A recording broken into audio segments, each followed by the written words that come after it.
तो पीएम मोदी के गुजरात दौरे का आज दूसरा दिन है। आज राष्ट्रीय रक्षा विश्वविद्यालय राष्ट्र को समर्पित करेंगे और प्रथम दीक्षांत समारोह में शामिल होने पहुंचेंगे। इस वक्त ये बड़ी खबर आपको तस्वीरें सीधे दिखा रहे हैं। कल प्रधानमंत्री नरेंद्र मोदी ने एक और रोड शो किया था और बताया यह जा रहा था कि लगभग 1 लाख से ज्यादा लोगों का हुजूम उमड़ा था। तस्वीरें पीएम मोदी के गुजरात दौरे की और आज प्रधानमंत्री नरेंद्र मोदी के गुजरात दौरे का दूसरा दिन है। तो कल अहमदाबाद में प्रधानमंत्री नरेंद्र मोदी का जो कि उनका होम स्टेट है वहां पर किया था और अब गांधीनगर से ये सीधी तस्वीरें आपकी टीवी स्क्रीन पर दिखाई दे रही हैं। माना यह जा रहा है कि 4 राज्यों में जबरदस्त चुनाव के बाद कल जो अहमदाबाद का दौरा था प्रधानमंत्री नरेंद्र मोदी का और आज जो गांधीनगर का दौरा है ये गुजरात में चुनावी शंखनाद के तौर पर देखा जा रहा है। बिल्कुल, प्रधानमंत्री नरेंद्र मोदी के गुजरात दौरे का आज दूसरा दिन है। कल हमने देखा एयरपोर्ट से लेकर बीजेपी का जो अहमदाबाद का दफ्तर है वहां तक 10 किलोमीटर के रास्ते में एक लंबा road show, mega road show प्रधानमंत्री नरेंद्र मोदी ने किया, जिसमें लाखों लोग उनके अभिवादन के लिए मौजूद नजर आए। और आज गांधीनगर से ये तस्वीरें आपके सामने हैं। एक के बाद एक बैक टू बैक कई कार्यक्रम हैं प्रधानमंत्री नरेंद्र मोदी के, और प्रधानमंत्री नरेंद्र मोदी का ये रोड शो गुजरात में बीजेपी कार्यकर्ताओं में जोश भरने की ये कोशिश इस लिहाज से भी बेहद अहम क्योंकि 5 राज्यों के विधानसभा चुनावों के नतीजे आए और 4 राज्यों में बीजेपी की सरकार बनने जा रही। गुजरात में इसी साल के अंत में विधानसभा चुनाव होने और ऐसे में गुजरात पहुंचना प्रधानमंत्री नरेंद्र मोदी का बैक टू बैक एक के बाद एक कई मीटिंग्स करना, कई बड़े संकेत, एक तरह से जान फूंकने की कोशिश है और औपचारिक तौर पर गुजरात विधानसभा चुनाव के प्रचार की शुरुआत, आगाज इसे माना जा सकता है। गुजरात वो स्टेट है जहां पर पिछले 27 सालों से भारतीय जनता पार्टी की सरकार है। तो 27 सालों की एंटी इनकम्बेंसी का सामना करते हुए भारतीय जनता पार्टी का नेतृत्व गुजरात में किस तरह से आगे बढ़ेगा, कैसे तमाम चुनावी रणनीतियां तैयार की जाएंगी, इन सारी बातों को लेकर मंथन होना है। कल अहमदाबाद में जो रोड शो हुआ उसकी तस्वीरें आपके सामने हैं और दूसरी तरफ आज गांधीनगर में रोड शो हो रहा है। भारतीय जनता पार्टी के हौसले वैसे ही बुलंद हैं 5 राज्यों के विधानसभा चुनावों के नतीजे के सामने आने के बाद, क्योंकि 4 राज्यों में भारतीय जनता पार्टी सरकार बनाने जा रही है। लेकिन पंजाब में क्या हुआ वो भी मद्देनजर रखना होगा और उस पर भी पूरी निगाहें हैं भारतीय जनता पार्टी की, क्योंकि पंजाब में लोगों ने बदलाव के लिए वोट किया और आम आदमी पार्टी बम्पर बहुमत के साथ सरकार बनाने जा रही है पंजाब के अंदर। आम आदमी पार्टी का यह प्रदर्शन इस लिहाज से भी बेहद अहम हो जाता है क्योंकि आम आदमी पार्टी इस बार जोर शोर से गुजरात में विधानसभा चुनाव लड़ने की तैयारी कर रही है। याद कीजिए, सूरत नगर निगम के चुनावों के जो नतीजे सामने आए थे उसने हौसले बुलंद कर दिए थे अरविंद केजरीवाल के, और अरविंद केजरीवाल ने उसके बाद सूरत में एक बड़ा रोड शो किया था और सूरत के नगर निगम के नतीजों ने आम आदमी पार्टी के हौसले बुलंद किए हैं। लिहाजा इस बार विधानसभा चुनाव के लिहाज से आम आदमी पार्टी की मौजूदगी गुजरात के अंदर बहुत अहम होगी। तो इन तमाम बातों को मद्देनजर रखते हुए, सामने दिख रही चुनौतियों को मद्देनजर रखते हुए बीजेपी को अपनी स्ट्रैटेजी गुजरात में बनानी है, ऐसे स्टेट में बनानी है जहां पिछले 27 सालों से बीजेपी की सरकार है। प्रधानमंत्री नरेंद्र मोदी का होम स्टेट है, गृह राज्य है गुजरात, और ऐसे में गृह राज्य में प्रधानमंत्री नरेंद्र मोदी का ये रोड शो कई मायनों में अहम हो जाता है। तो ये तस्वीरें आपको दिखा रहे हैं और प्रोफेसर कपिल कुमार कल भी हमारे साथ थे। प्रधानमंत्री नरेंद्र मोदी का रोड शो, कल हम लोग बात कर रहे थे कपिल जी, जिस तरह से अहमदाबाद में रोड शो हुआ, आज ये गांधीनगर, बिल्कुल सटा हुआ गांधीनगर, वहां पर प्रधानमंत्री का रोड शो हो रहा है। इस बार गुजरात में बीजेपी के सामने किस तरह की चुनौतियां मुंह बाए खड़ी हैं? देखिए, मैं जहाँ तक समझता हूँ, जो मैंने बात कही थी कि मोदी इस बात में सफल हो गए हैं कि देश की युवा पीढ़ी को ये समझा सकें कि उनका भविष्य, उनकी उन्नति देश की उन्नति के साथ जुड़ी हुई है और ये दोनों एक दूसरे की सपोर्टिव हैं। और आज का युवक इस बात को बहुत अच्छी तरह समझ चुका है। दूसरी बात मैंने कही थी कि गुजराती एनआरआई भी आज सिर उठा के अमेरिका के अंदर चल रहा है, दिखा रहा है। तो ये फैक्टर गुजरात के अंदर बहुत काउंट करते हैं। और ये लोग जो पट्टीदार, पटेल, ये सब कास्ट फैक्टर उठाते हैं, वो आपने देख लिया है कि यूपी और इलेक्शंस में पंजाब में और उस कास्ट फैक्टर का क्या हाल हुआ है। आप देखिए उत्तराखंड में भी गया था, बड़ी तमन्नाएं बनी थी कि उत्तराखंड में ये होगा। अरे भाई मेरा केजरीवाल साहब, आप अब इतने बड़े राष्ट्रवादी बन रहे हो तो भाई जरा केरला में भी तो लड़के दिखा दो यार। केरला क्यों नहीं जाते तुम?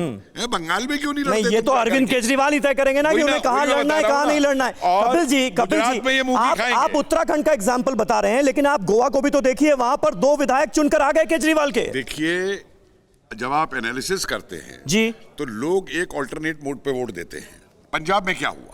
अकालियों से लोग दुखी थे, कांग्रेस से लोग दुखी थे। बीजेपी इस पोजीशन में नहीं थी कि ऑल्टरनेटिव दे सके, वोट किया आपको।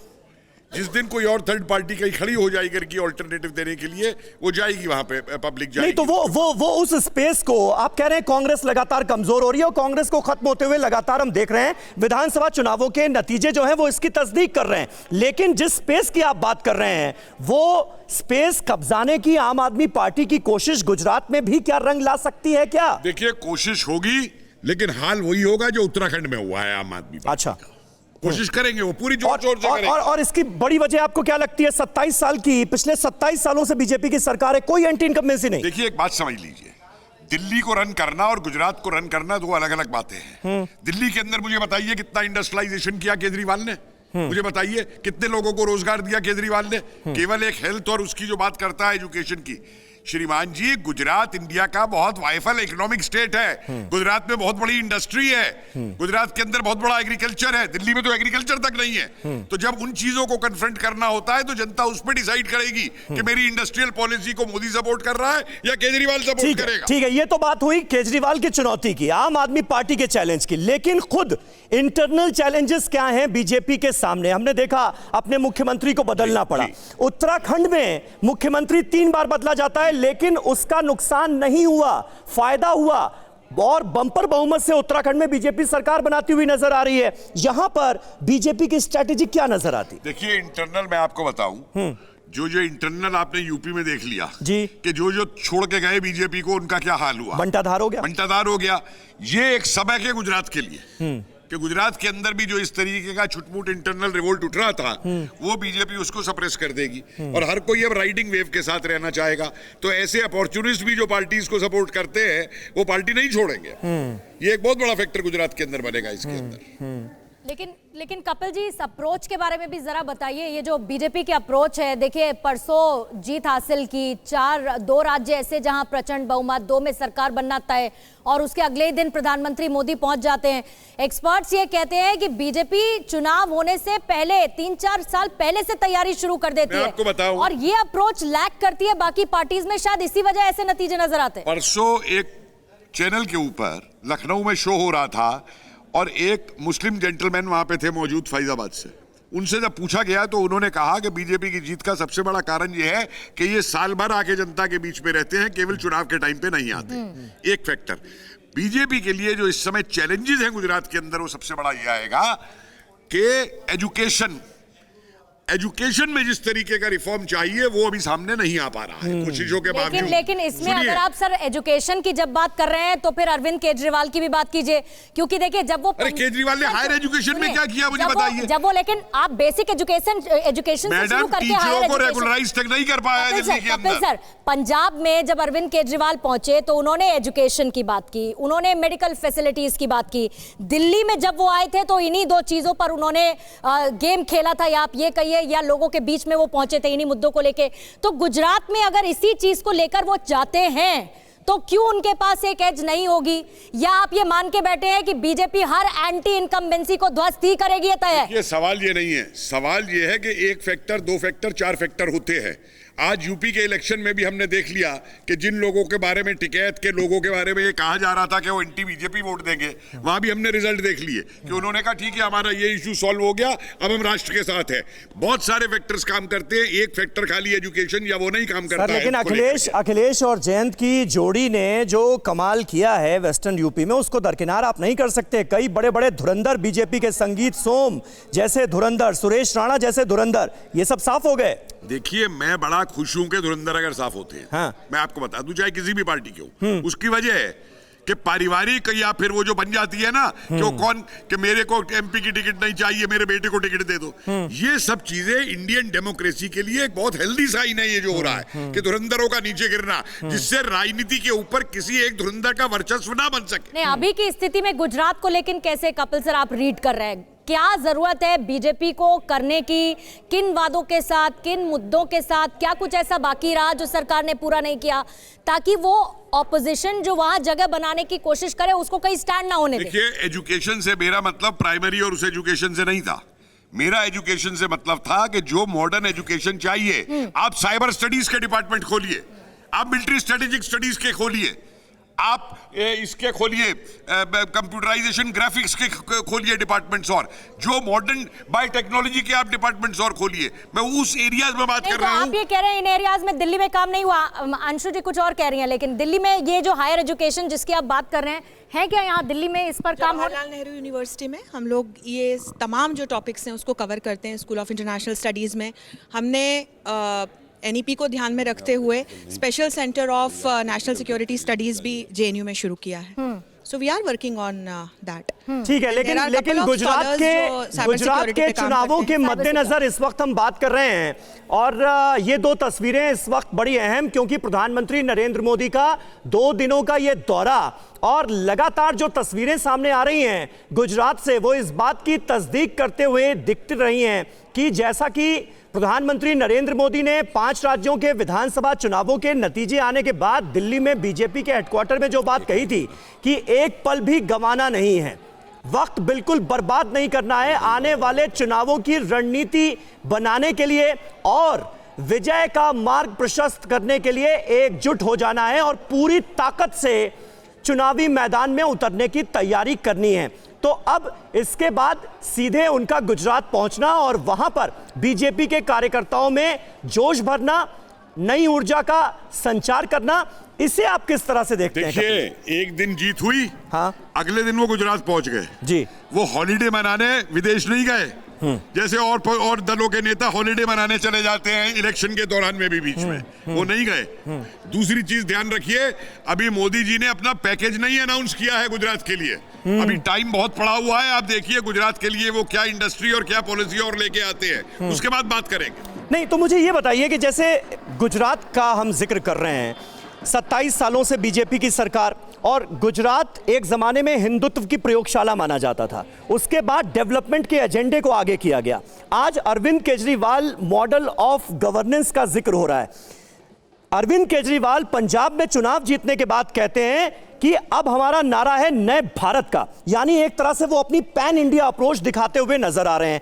गुजरात ऐसे में क्या अगला सेंटर पॉइंट हो सकता है केजरीवाल के लिए? देखिए, गुजरात में जाएगा केजरीवाल, लेकिन उसका वो हाल होगा जो मैंने बताया, जो उत्तराखंड में उसका हाल हुआ। मुंह से कह देना कि नया भारत बहुत वो होता है, उसको प्रैक्टिस में डालना नया भारत का जो है, एक स्टेट और एक सेंटर में बहुत फर्क होता है। एक दिल्ली जैसी स्टेट और गुजरात और यूपी और उत्तराखंड जैसी स्टेट में बहुत फर्क होता है। हाँ। हर जगह की चीज एक नहीं होती कि आप हर जगह ये समझ लेंगे कि बिजली मुफ्त में आपने दे दी तो आप जीत गए, ये हर जगह नहीं चल सकता है। इसके अलग अलग फैक्टर होते हैं। मैं तो आपसे इसलिए पूछ रहा था क्योंकि देखिए, प्रधानमंत्री नरेंद्र मोदी नजर आ रहे हैं वेव करते हुए, अभिवादन स्वीकार करते हुए, और प्रधानमंत्री ने कौन सा नारा दिया? न्यू इंडिया का। अरविंद केजरीवाल कह रहे हैं नए भारत का नारा देते हुए।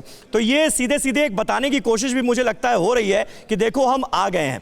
मिहिर सोनी हमारे संवाददाता जो हैं, वो इस वक्त हमारे साथ गांधीनगर से मौजूद हैं। मिहिर, लगातार एक एक तस्वीरों का, बीजेपी की स्ट्रैटेजी का विश्लेषण तो हम यहां पर अपने एक्सपर्ट्स के जरिए कर ही रहे हैं, लेकिन जरा वहां आप अपनी आंखों देखी बयां कीजिए, क्योंकि इस वक्त तस्वीरें हम देख रहे हैं और कल जो अहमदाबाद में आलम नजर आया, वही आलम आज गांधीनगर में नजर आ रहा है।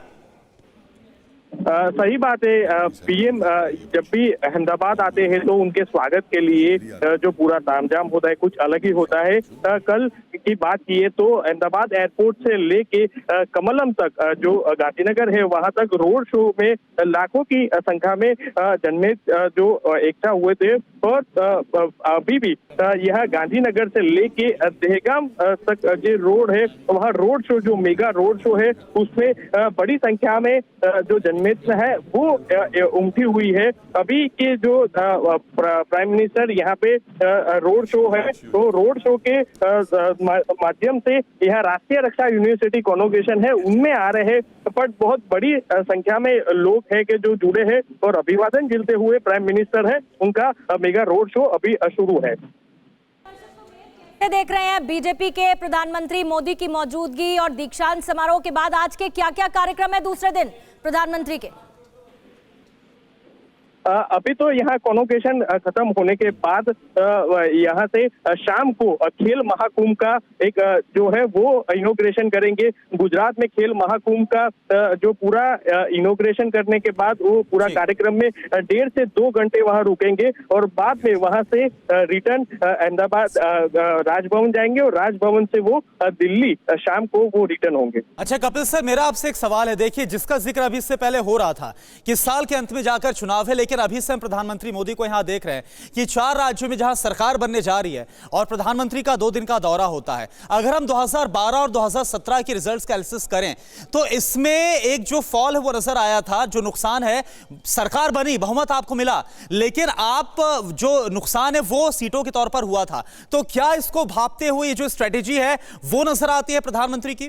देखिए, एक चीज मैं आपको बता दूं कि हर चुनाव से, उस अनुभव से एक लेसन लिया जाता है और उसके बाद में स्ट्रेटेजी बनती है और हर चुनाव में एक नई स्ट्रेटेजी बनती है।